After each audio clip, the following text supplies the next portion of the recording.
Hello everybody, my name is Harhi and welcome back to Monster Prom second term. Now, it has been a little while since I last played. I'm sorry, I was just thinking about something. I have a mod that I downloaded. Let's just go ahead and re-enable that so we can get that to play. We're gonna try and talk to Obama if we can in Monster Prom. No biggie at all. But basically, I wanted to, you're about to start a game. These mods enabled. Yes, I want to play. I have been playing a bit more of this game. I actually thoroughly enjoyed this game, but I just didn't want. I didn't know how entertaining it would be for other people to watch. I didn't want to put too much of it, but I figured I would at least do one more playthrough with the second term DLC on. So I'll go ahead and I'll put it on a full game, because why not? And I've already done all this, so I'm going to skip. Of course, we're going to go with our main. No, his name isn't Brian. His name is Harhi, and he goes hard. Wonderful stuff. Wonderful. And okay, I guess I'll go through this real quick because there are some new characters in here. Actually, only two, so I guess I'll just go through them. Ah, fuck it, I'll go through all of them. And we had yet to experience its ultimate challenge, the Monster Prom. I remember it clearly. 6 weeks were left, and as we fantasized about our dream prom dates, we were all scrambling to catch the attention of one of our 8 most charismatic classmates. Scott Howell, 21, a werewolf athlete who compensated for his rather small brain with a stupidly huge heart. Miranda Vanderbilt, a sweet mermaid princess who was as cute as she was genocidal. Polly Geist, 22, maybe not. Barty goes with an insatiable hunger for all the wrong things. Damien LeVay, a fearless demon with a taste for destruction and a love for fire. Sorry, there's a little something in my throat. Liam DeLinecourt, 4, better not say. A hipster vampire whose standoffish demeanor hid the fact that he was truly a lovable dork. Zoe Forever? An Eldrith cutie who went from endless deity of the dark realms to ultimate fangirl. Calculusor Hewlett Packard, version 1.0. A library computer who had become a sentient robot ready to experience life to its fullest. And a total bitch who broke my heart. Very mean, very cruel. Doesn't deserve a introduction at all. It was clear it had to be one of them, but who?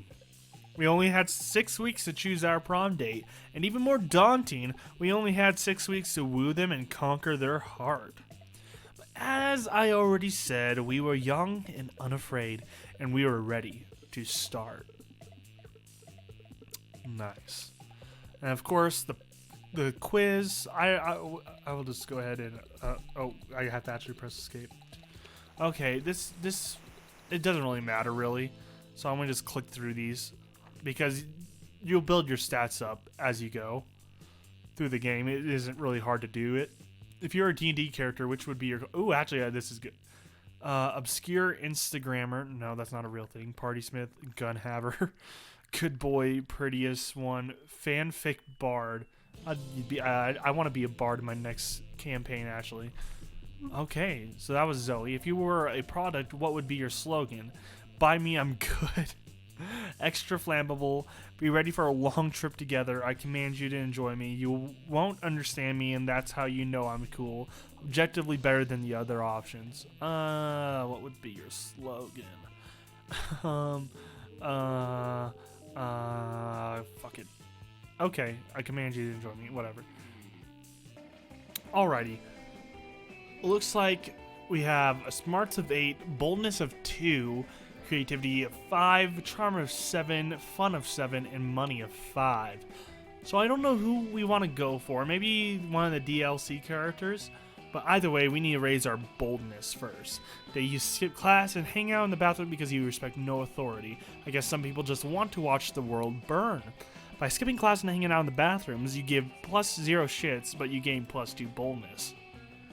You're enjoying the sound of no ear-splitting shrieks filling the air when suddenly an ear-splitting shriek fills the air.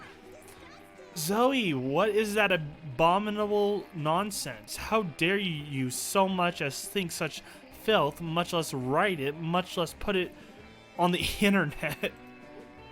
Miranda, I honestly have no idea what you're so upset about.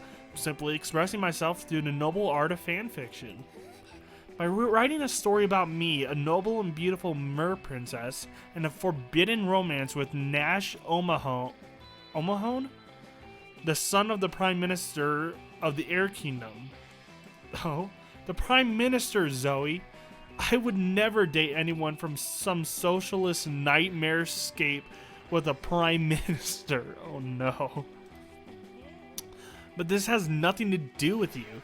It's not set at Spooky High, it's set at Creepy High, and the Mer Princess is named Marmanda Vanderbunt. That sounds nothing like Miranda Vanderbilt. They barely even end with the same 4 letters. Okay. Don't you know the last 4 letters are the most magical and important of all letters in monarchy culture? Why, I should have this drivel ripped into shreds with a liberal knife, the cutlery used by the most scathed of reviewers. Scathing. See, Miranda, you're nothing like Marmanda. She totally would have gone with the slander spoon. Simply cannot stand by while my friend, classmate, and inferior publishes such air people sympathizer nonsense. Oh dear, this could get uglier than it already is. Better step in and help a lady out. Which lady, though? It's up to you. Leave Zoe alone, Miranda. Don't you see she's done you a huge favor by exposing the treachery of Marmanda Vanderbunt? You need to go destroy Marmanda, not Zoe. Miranda's right, Zoe. A better writer wouldn't even need to put something as disgusting as the air people into a fanfiction. It's just a cheap trick to shock value like self-cess or MPREG. Okay. Let's see. I don't know what either of these are. This sounds smart. This sounds creative. So I'm gonna go. No, that's bold? How's that? I guess it does involve murder. Yes, of course, Zoe. I understand now. Your story isn't air people propaganda. It's a warning to me. Sure, if that'll get you to leave me alone.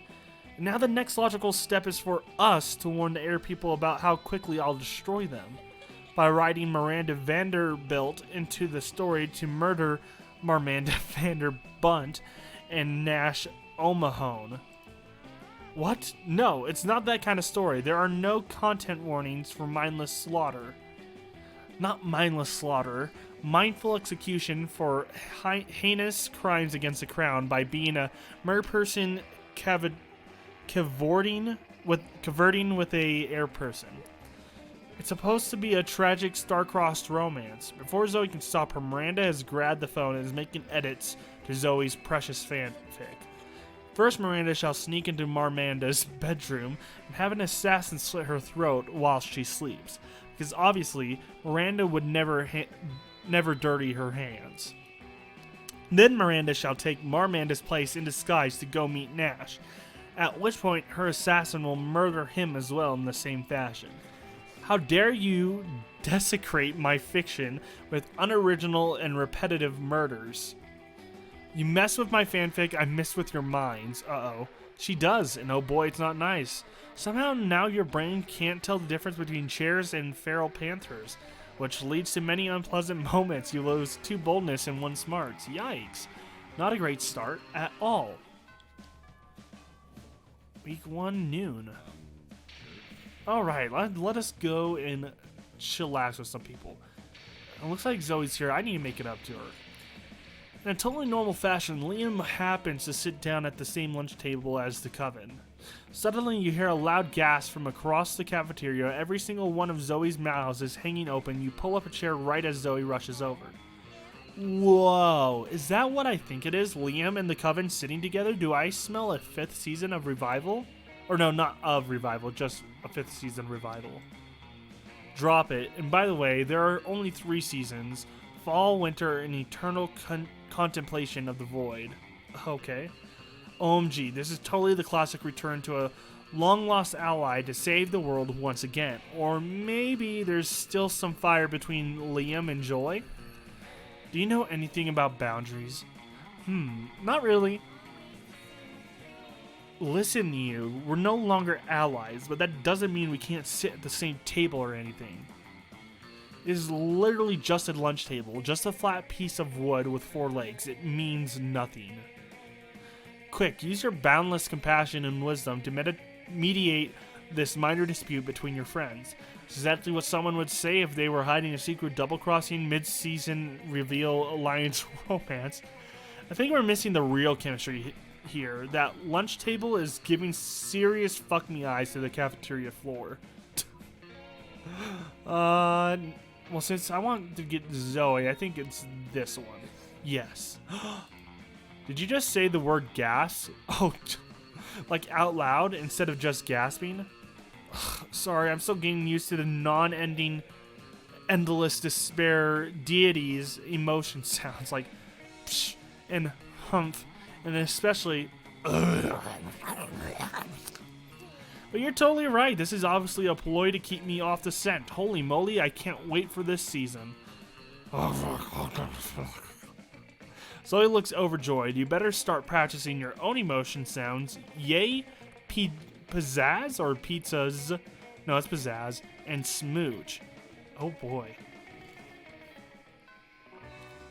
Evening time. Sure. Here, Dean, buddy. Oh no, okay. Let us go raise our creativity. Today, while rehearsing for the class play, it's as though the muses themselves have descended to give you a figurative blowjob. Your performance is intense and inspiring. It will be remembered for generations, which is pretty rad by high school play standards. You can +2 creativity. Wonderful. Meanwhile, Zoe seems to have trapped Polly in some sort of Eldritch binding circle. This should be good. Tell me. Girl, where is your chill? I already told you like a million times how I died. Yeah, but each time you told me something different. Tried to fuck a toaster, suffocated by good booty, gun salad, I've heard them all. But what's the truth, Polly? Huh? It's none of your business. No, but it is my hobby, and hobbies matter, Polly. Plus the fans have a right to know. Fans have a right to leave me the hell alone. Secrets are sexy. If secrets are so sexy, then how come God invented Wikipedia? What? You're God. No, that's not true. Now let me out of this binding circle. I've got haunted math next period. Sure, I'll let you out if you tell me how you really died. Polly gives you a pleading look. Zoe gives you an excited look. As usual, it's up to you to figure out who to help. Polly's right. Secrets are sexy, and I'll prove it with my new espionage AU, spooky highly classified. Zoe deserves to know the truth, and if you tell it to her, Polly, I will give you a huge bag of cocaine. Oh, really? This one. No, wealthy. Oh, no. Why do I need... Since when do I use money for these? Since when? Okay, whatever. Oh, come on. You think this is the first time someone offered me a mountain of cocaine in exchange for secrets? Give me a taste. Let me know you're legit. You got no choice. You open your bag of cocaine. It's crickets. It's just a bag of crickets you painted white. Why did you think this would fool me? I do drugs all the time. Crickets are everywhere. This is unacceptable. Using her reality-bending powers, Zoe takes over the minds of the crickets and transforms them into a shambling humanoid cricket pile. It forcibly ejects you from the building. Smooth move, cricket hole. You lose 2 smarts and 1 charm. Oh god, I am fucking up terribly. Okay, week 2. Let's try and save this if we can. I wanna. Oh no, she's there. Fuck. Let's raise fun. A day during recess, you start a half-hour rave that goes full crazy. You have no idea how it escalates so much, but at one point there are like 300 people. Someone summons demons from a nightmare dimension. The consequences might distort the fabric of reality itself, but who cares? It's a rad party. Game plus 2 fun. You notice Zoe talking to Juan, the small magical Latino cat, and looks contemplative AF. This is even more contemplative than contemplative AH as heck. So you figure you better investigate it. Aw, little buddy, that sounds really difficult. I'm so sorry you don't get to join in the shenanigans the rest of us experience. Yeah, says Juan. Everyone seems to choose their words so carefully around everyone else, almost as if they're trying to guess exactly what the other person wants to hear. Other people hardly talk to me at all. It's like they don't even see me. I totally get it, Juan. I used to feel the exact same way back when I was trapped in that malevolent.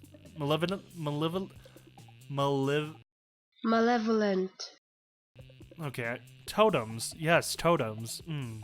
It wasn't until I became Zoe that I really felt like I was actually seen by people. Did you know I've never been asked out on a date or to any dances? I'll never get asked to prom. One, I'm sure there's some way to make you a main love interest. And by that I mean someone people are mainly interested in, to love and take to prom. There totally is, and you know just the thing.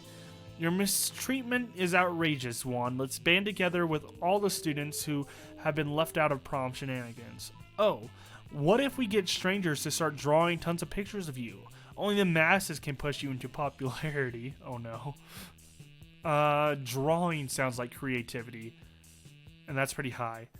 Although mistreatment is outrageous, let's band together with students who have been left out of prom. This one. Creative. Okay, thank God. Ooh, yes, that's a fantastic idea. I can't believe you don't have fan art already. There's so much to work with. Your stout cat-like build, your tiny festive arms, the fact that you are only ever at the center of a dance party and nowhere else. And I just love your fur. What color would you say it is? Oh, I don't know, Juan muses, smallly, magically, and Latinely. I think I'll leave that for others to decide, and hopefully they will. Zoe's thrilled at the prospects, and before you know it, pictures of Juan will be everywhere. Did you hear me? They will be everywhere.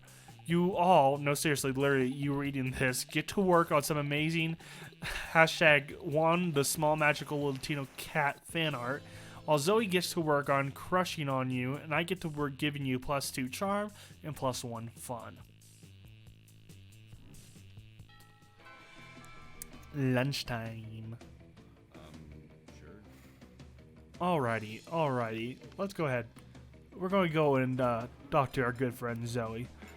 She sat down with Zoe and Miranda. Miranda is paying no attention to her eating serfs, and Zoe is paying too much attention to them. What are you doing, Zoe? Don't you know how rude it is to ogle another woman's eating serfs? Not ogling. I don't know. I'm researching for my fanfic. My dear, when it is about royalty, it is not called fanfic, it's called propaganda. What? Oh, I'm not writing about you right now. I'm writing about your eating serfs. What? Yeah, it's going to be great. I'm going to really dive into their inner lives, their hopes, dreams, and desires. Oh, don't be silly. Serfs don't have any of those things. Do they, serfs?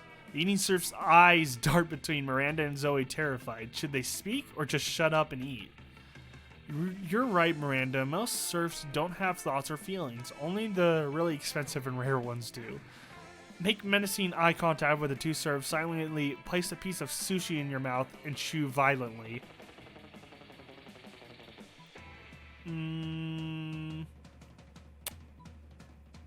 This one. No, damn it.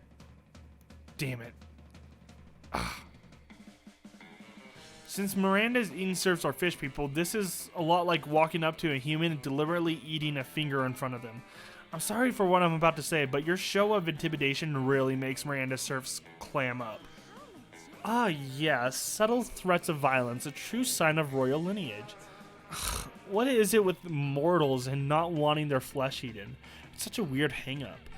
If by weird you mean useful for controlling the masses, then I suppose I agree. Eating serfs try their best to ignore you as they stuff food into their quivering mouths.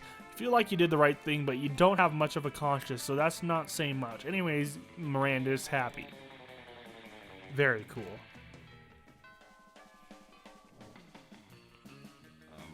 Sure. Okay, let's fucking do this night and let's do it right. I need boldness again. The day you visit the bathrooms to take a number 2, don't worry, there won't be any illustrations of that specific moment. Thing is, you make one of the boldest decisions in your life. You don't put paper on the toilet seat before using it. Look at you, you crazy bastards. You gain +1 boldness and probably +1 Staphylococcus? Staphylococcus. I don't know. With a slight chance of +1 STD. Wow. Zoe's catching you up on the latest development on Pirate Harhi. Oh, Pirate Harhi? Okay, it's me. In her spooky high seas fanfic. High seas, okay. When suddenly a portal opens up. Never fear, the interdimensional prince is here. I have come to claim my bride, or husband, or non-binary life partner using terminology of their choosing. The interdimensional prince. I love when he pops up. He always adds so much wacky drama. Wait a moment. Weren't you previously Eldrith Horror and subsequently trapped in totem deity Zagorda? Yes, that was me. You devoured my grandfather molecule by molecule, turning every atom of his existence into a million scarab beetles before crushing them and snorting their powder corpses. I'm sorry. I'm so sorry. It's totally not me anymore. No, it was magnificent. And now here you are, in this body of a high school girl, but of legal age to consent. God damn it. Which is exactly my type. Oh. Come, my beautiful devourer of world. Be my horrific bride. Oh no, Zoe is such a spooky high fan, she might agree to marry the prince just for fanfic purposes. Better stop this right now. Why get married when you can bounce on this trampoline? Okay, that definitely sounds like fun. So, I mean, there's no point in reading the other. Well, okay. Be careful, Zoe. Has been married 17 times before and eaten every one of her spouse's minds. Definitely trampoline, because that sounds fun. Trampoline? I love trampolines. As do I, my blushing bride. I love whatever you love. That's how good relationship work, right? You just pretend to like whatever other person likes until one of you dies, yeah? Whatever, here we go. The three of you run over to the trampoline that was in this location for some reason because spooky high and begin to bounce. This is more fun than tasting the fear seeping out of every pore of my trembling prey.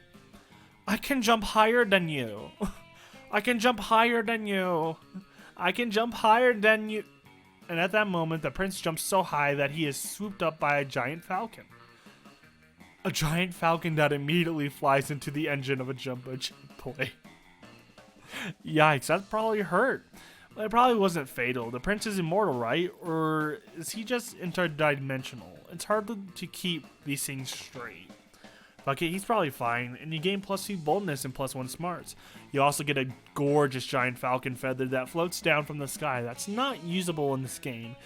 But just be aware that for the rest of this run that you totally have a falcon feather in your pocket. Nice. Alright, everybody. That was a first... Oh, here. That was a good first 2 weeks of Monster Prom, second term. If you enjoyed it, make sure to check out any more of Monster Prom because it's a pretty good game and good series by my account, but don't take my word for it. Or do. I would prefer if you did. I don't know why I said don't. But yeah, anyways, whatever. I hope wherever you are, you're having a good morning, day, or evening. And I hope to see you in the next video. Goodbye.